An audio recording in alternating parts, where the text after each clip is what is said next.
4 दिन बाद उन्होंने बोला कि इनमें इन्फेक्शन फैल गया है, टांगे काटनी पड़ेंगी। ये जो आपको स्किन नजर आ रही है, यहाँ पर जो ये नजर आ रहा है, यहाँ की स्किन को उतार कर इन जगहों पर लगाया गया है। भाई अपना देख के चलाना चाहिए, कोई आसपास कैसे चल रहा है। और हमने रिश्तेदारों से कर्जा लिया है, आस पड़ोस से लिया है, ब्याज पे भी उठाया है, क्योंकि प्राइवेट में तो खर्चा होता ही है। हालांकि इस पैर को यहाँ से आधे से ज्यादा काट दिया गया है, और अगर ये देखेंगे तो यहाँ की एड़ी भी और बीच का जो भाग है उसको भी काटा गया है। नहीं तो इनका परिवार चलने के लिए कुछ तो उनको सहायता करनी चाहिए। इनकी तो परेशानी बढ़ रही है ना, और कुछ नहीं है। नमस्कार, मैं दिव्या और इस वक्त आप देख रहे हैं झलको दिल्ली। आज एक ऐसी खबर हम आपके लिए लेकर आए हैं जो सबके लिए इस वक्त जानना जरूरी है। जिस तरीके से देश की राजधानी दिल्ली के हालात हैं, ऐसे में कहना गलत नहीं होगा कि कानून व्यवस्था पर अब भरोसा नहीं किया जा सकता। हमारे कानून इतना लचीला है कि जब तक न्याय मिलता है तब तक उसका कोई काम बचता नहीं है। ऐसा ही कुछ आज हम आपको दिखाने वाले हैं। एक व्यक्ति है हमारे साथ जिनका लगभग 2 महीने पहले डीटीसी बस से एक्सीडेंट हो जाता है, लेकिन आज पूरे 2 महीने हो चुके हैं और इन 2 महीनों में इनके साथ क्या कुछ हुआ है हम आपको दिखाएंगे। इनके परिवार में एक अकेले यही व्यक्ति हैं जो कमाते हैं और अपने घर का पालन पोषण करते हैं। ऐसा बहुत सारे लोग हैं हमारे देश की राजधानी दिल्ली में भी और देश भर में भी जिनके साथ एक्सीडेंट जैसी घटना होती है। लेकिन आप सोचिए, क्या आपने सोचा है कि उस घटना को बीतने के बाद उस परिवार का क्या होगा और उस व्यक्ति के साथ क्या कुछ बीतता है। एक बार आज हम आपको दिखाते हैं। सर, क्या नाम है आपका? भीमसेन शर्मा।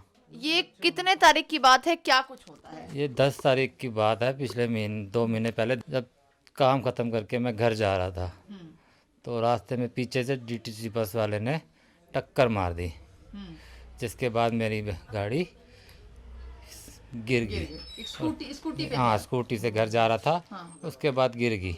उसके बाद मेरे को नहीं पता कि क्या हुआ।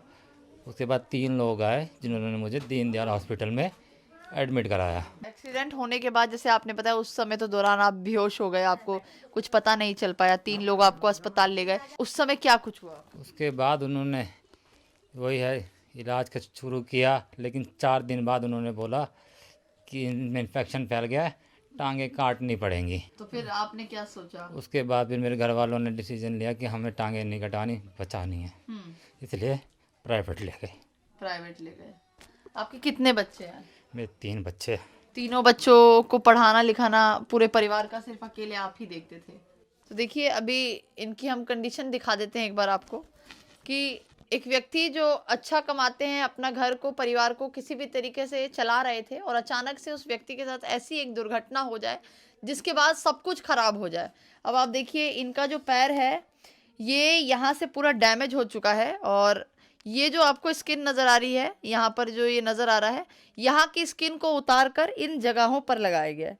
हालांकि इस पैर को यहाँ से आधे से ज़्यादा काट दिया गया है, और अगर ये देखेंगे तो यहाँ की एड़ी भी और बीच का जो भाग है उसको भी काटा गया है, और जैसे तैसे इन दोनों पैर को बचाने की कोशिश की गई है।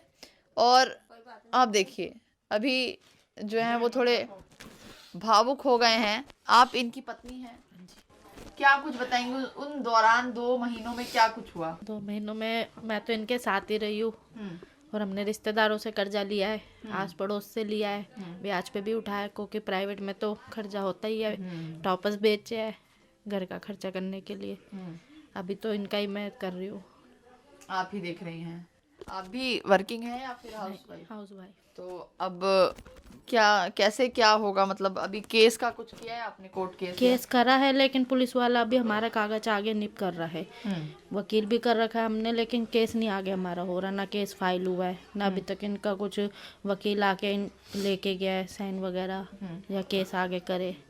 हमें कुछ नहीं पता इस चीज़ के बारे में आगे। अच्छा, आप लोग आस पड़ोस के ही हैं, पड़ोस में ही रहते हैं आप? क्या नाम है आपका? मेरा नाम करण है। करण जी, क्या कहेंगे जो ये पूरी घटना हुई? आपने तो 2 महीने पूरा खुद देखा होगा। अब इतना वो हुआ इनका, मतलब टक्कर वक्कर हुई, ऐसे हुआ। अब एकदम से फ़ोन आता है, वही कहते कि भाई टक्कर हो गई है, फटाफट से आ जाओ। अब वहाँ जाके क्या देखते कि पूरा पूरा खूनम खून। और कोई बंदा था बेचारा, वो मदद करा उसने। उस टाइम पे पुलिस भी नहीं पहुंची थी मेरे ख्याल से उधर। तो बताता कि भाई अभी मैं बड़ी मुश्किल से आ गया हूँ, इन्हें लेके कोई लेके नहीं आ रहा था, ऐसे ऐसे है। किसी ने भला किया है, वो लेके आ गया है। अच्छा, डीटीसी के लिए क्या कहेंगे? कहीं ना कहीं इतनी स्पीड में चलाते हैं डीटीसी के लिए यही कहेंगे कि भाई वो चलाते जैसे भी है, लेकिन क्या कहते हैं उन्हें भाई अपना देख के चलाना चाहिए, कोई आसपास कैसे चल रहा है अपना। कभी कभार तो वो लाल बत्ती भी नहीं देखते, वो सीधा निकाल देते हैं। चक्कर क्या है ना, वो समझते भाई हम दिल्ली सरकार वाले हैं, हमारे ऊपर कोई केस नहीं होगा, कुछ भी कर देंगे तो।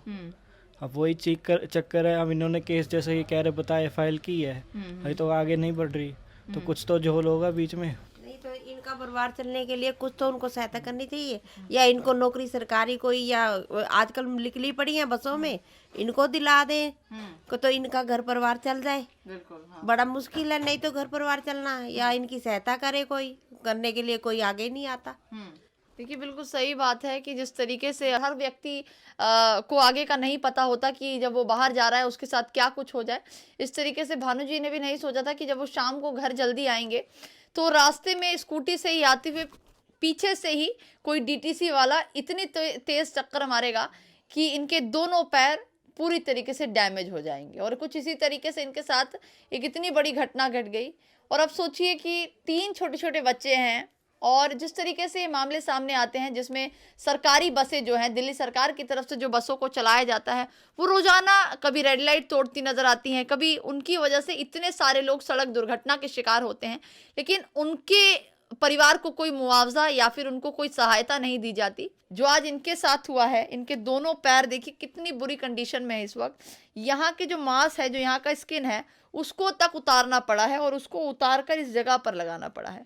ये व्यक्ति बिल्कुल सही सलामत अपने पैरों पर अच्छे से काम पर जाते थे और काम से आते थे। दिल्ली सरकार के जो बसें चलाई जा रही है, उनके ड्राइवर लगातार अंधाधुंध गाड़ियों को चला रहे हैं और इसकी वजह से लोग इसका शिकार हो रहे हैं। कहा यह भी जा रहा है कि उस दौरान जब ये पूरी घटना होती है तो जो डीटीसी ड्राइवर होता है वो मौके से फरार हो जाता है, ऐसा कुछ था।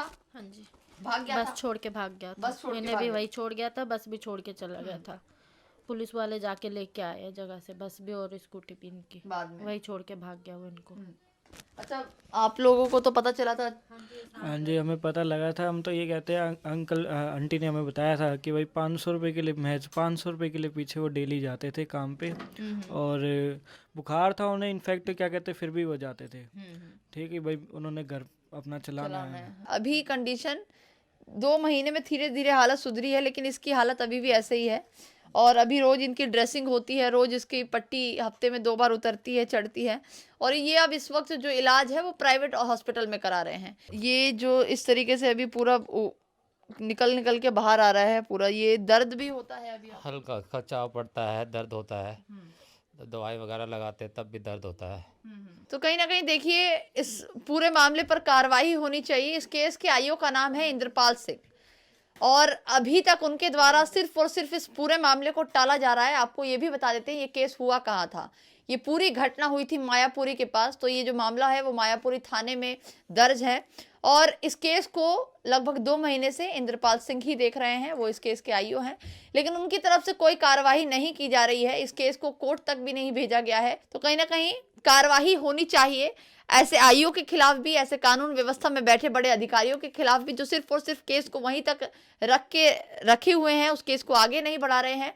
क्योंकि आज इनके साथ हुआ है, ऐसे बहुत सारे दिल्ली में लोग हैं जो डीटीसी बस का रोजाना शिकार होते हैं, और उसके बाद भी दिल्ली सरकार की आंखें नहीं खुल रही है। ऐसे ड्राइवरों के खिलाफ भी कार्रवाई होनी चाहिए। जो भी लोग इस वीडियो को देख रहे हैं वो इस वीडियो को शेयर जरूर करें, अरविंद केजरीवाल तक भी बात पहुंचाएं। दिल्ली सरकार की बसों में बैठे ड्राइवरों की किस तरीके की हालत है। साफ तौर पर यह भी कहूंगी कि अगर जो भी लोग इनकी मदद करना चाहते हैं, क्योंकि परिवार में देखिए यही अकेले कमाने वाले थे और आज इनकी हालत कितनी खराब हो चुकी है। हम इसमें इनका नंबर भी मेंशन कर रहे हैं अभी, अगर आपको स्क्रीन पर नजर नहीं आ रहा तो डिस्क्रिप्शन बॉक्स में भी मिल जाएगा। फिलहाल के लिए बस इतना ही, अपनी राय जरूर दीजिएगा। कैमरा पर्सन सुमित के साथ मैं दिव्या, झलको दिल्ली। आपने हमें YouTube पे देखा, आपने हमें Facebook पे देखा, अब आप हमें देखिए सबसे पहले हमारे ऐप पर। तो अभी जाइए गूगल प्ले स्टोर पर और डाउनलोड कीजिए झलको ऐप, जहां आपको मिलेगी हर पल की जानकारी, वो भी बिल्कुल देसी अंदाज में।